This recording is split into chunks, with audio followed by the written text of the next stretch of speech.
Hello friends, और सभी को मेरी तरफ से हैप्पी होली। और मैं चाहता हूँ कि ये जो होली है ये सभी के जीवन में एक रंगों का नया नया साल लेकर आए। तो आज हम पढ़ने जा रहे हैं सिक्योरिटी मैकेनिज्म, जिसके बारे में आज हम बात करेंगे कि सिक्योरिटी की कितने मैकेनिज्म होते हैं, कितने टाइप्स हैं हमारे पास मैकेनिज्म में, क्या क्या मेथड है। तो चलिए स्टार्ट करते हैं। सबसे पहले हम बात करने जा रहे हैं एनसाइफरमेंट की।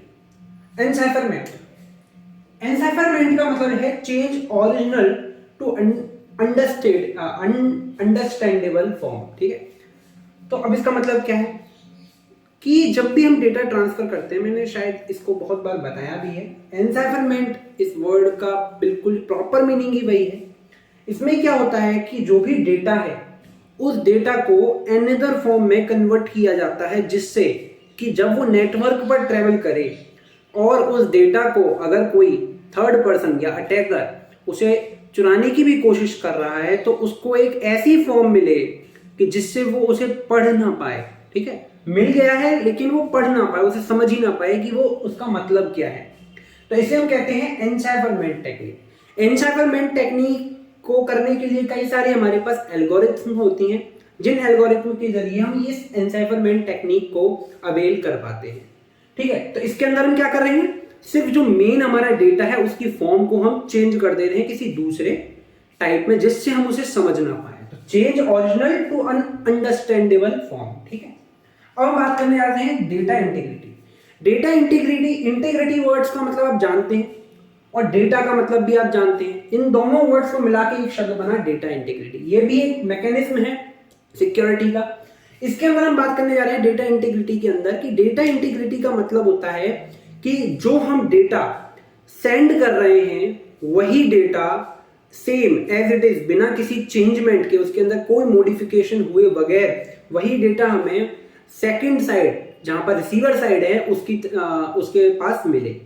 तो इसके अंदर कहता है comparing receive value to generate value. इसका मतलब क्या है, क्या होता है जब भी डेटा कोई ट्रेवल करता है, ठीक है, जब भी डेटा कोई हम अपलोड करते हैं, मतलब सेंड करते हैं, तो उस डेटा के कंपैरिजन होता है कि क्या वो डेटा इंटीग्रिटी का सबसे मतलब क्या है कि जो डेटा भेजा गया वही डेटा मिले। तो उसको कंपेयर करना पड़ता है हमें डेटा का किससे, जो रिसीव वैल्यू है, जो कंपेयरिंग का कैसे करने हैं, रिसीव वैल्यू से, जो हमको रिसीव हुआ है डेटा, और जनरेट जो हुआ है डेटा, उन दोनों की वैल्यूज के बीच में हम कंपैरिजन करते हैं। इसी को हम कहते हैं डेटा इंटीग्रिटी। अब अगला जो है वो है डिजिटल सिग्नेचर।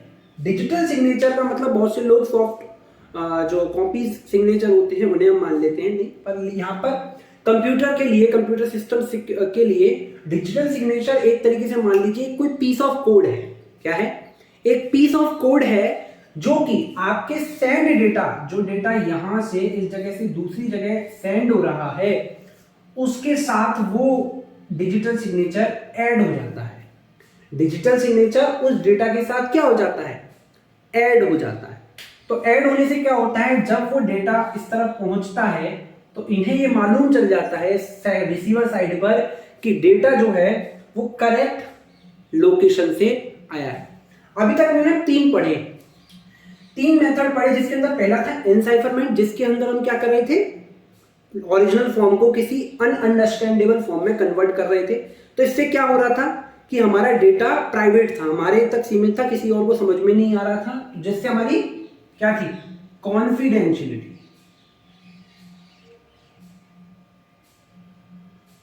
हमारी कॉन्फिडेंशियलिटी जो थी वो सिक्योर हो रही थी।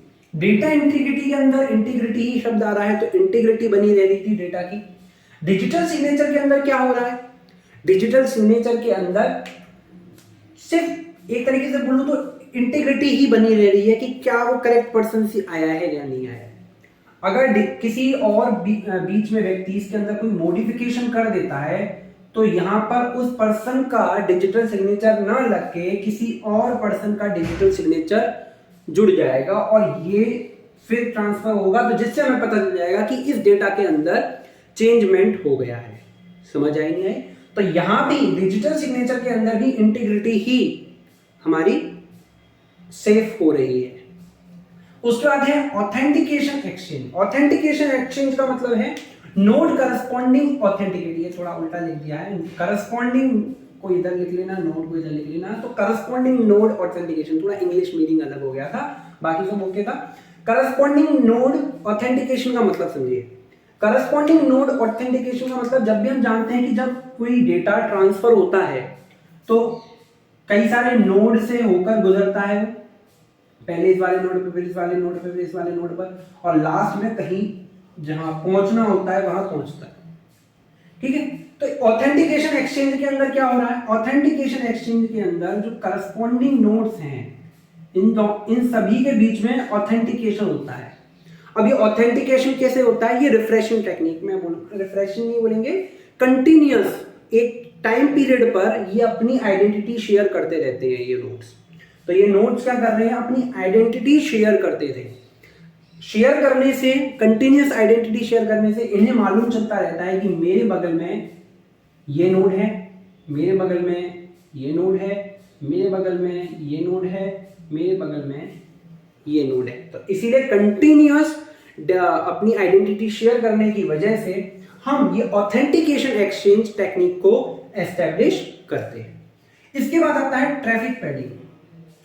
ट्रैफिक एनालिसिस का मतलब क्या होता है, ट्रैफिक एनालिसिस का सिंपली मीनिंग ये है कि अगर कोई अटैकर है, दो व्यक्तियों के बीच में कोई डेटा का एक्सचेंज हो रहा है, तो डेटा के एक्सचेंज में क्या होता है, यहां से कुछ ट्रैफिक जनरेट होता है जो यहां से पहुंचता है, और उस ट्रैफिक के अंदर क्या होता है, एक सीक्वेंशियल ऑर्डरिंग होती है। ऑर्डरिंग का मतलब एक कनेक्शन होता है कि इस डेटा के अंदर कनेक्शन है, इस डेटा के साथ कनेक्शन है, इस डेटा के साथ कनेक्शन है, इस डेटा के साथ कनेक्शन है, इस डेटा के साथ कनेक्शन है, और ऐसे ये जो कनेक्शन होता है यही इंश्योर करता है कि ये सारा डेटा एक दूसरे के साथ लिंक रहे।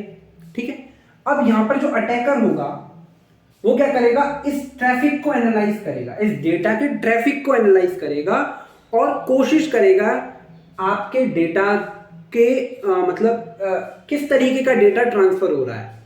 तो इस ट्रैफिक एनालिसिस से वो ओरिजिन फाइंड आउट कर सकता है कि डेटा कहां पर ओरिजिन हो रहा है, कहां पर पहुंच रहा है, रिसीव कहां पर हो रहा है, ये भी मालूम चल जाएगा।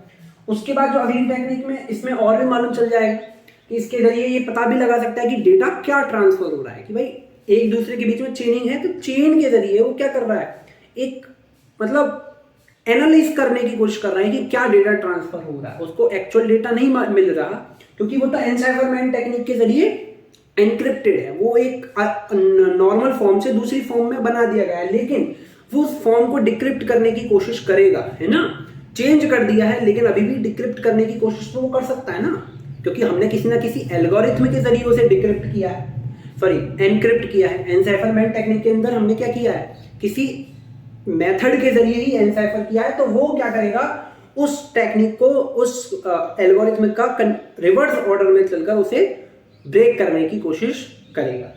तो इसी से बचने के लिए हम एक टेक्निक का इस्तेमाल करते हैं, ट्रैफिक पैडिंग। अब ट्रैफिक पैडिंग के अंदर हम क्या करते हैं, अगर दो व्यक्तियों के बीच में कोई डेटा का एक्सचेंज हो रहा है और ये ट्रैफिक है, तो हम इस ट्रैफिक के बीच में लिख रहा है ना, एडिंग मीनिंगलेस या fake data into data traffic. अब यहां पर हम क्या करेंगे, कुछ ऐसे एलिमेंट्स डाल देंगे जो यूजलेस थे, जिनका कोई मीनिंग नहीं है, लेकिन वो इस अटैकर को सिर्फ किस लिए बने हैं, उनका काम क्या है, इस अटैकर को कंफ्यूज करने के लिए, कि इनका कोई लिंकेज नहीं है, ये इन दोनों बीच के अंदर जो लिंकेज है उस लिंकेज को ब्लॉक करने के लिए, जिस टेक्निक से ये दोनों के बीच में लिंकेज हो रही है, उस लिंकेज को तोड़ने के लिए जो हम फेक डेटा के पैकेट्स डालेंगे इसके अंदर, उसे हम कहते हैं ट्रैफिक पैडिंग। ठीक है,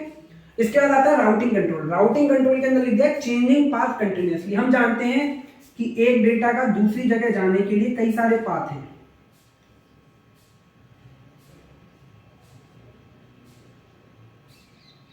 मैंने कैसा भी बना दिया कुछ समझ जाना, कई सारे पाथ हैं जाने के लिए। तो इसमें क्या किया जाएगा राउटिंग कंट्रोल में, कि हर बार हर वक्त ये अपने पाथ को कंटिन्यूअसली चेंज करता रहेगा। ये तो बहुत छोटा सा डायग्राम बना दिया, अब ये यहाँ से जा रहा है डेटा, फिर ये यहाँ से जाएगा, पता चला कि ये वाला यहाँ से जाके इस वाले पाथ पर आ गया, फिर कनेक्ट हो गया, और ये वाला यहाँ पे जाके अब इस वाले पर आ गया, या फिर ये वाला यहाँ से जा रहा है बिल्कुल नीचे वाले पे चला गया।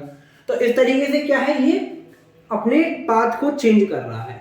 तो इससे जो अटैकर है वो एक पाथ को ट्रेस नहीं कर पाएगा। तो अब हम बात करने जा रहे हैं नोटराइजेशन टेक्निक की। नोटराइजेशन भी एक सिक्योरिटी मैकेनिज्म की टेक्निक है जिसके अंदर हम यूज करते हैं किसी थर्ड पार्टी का।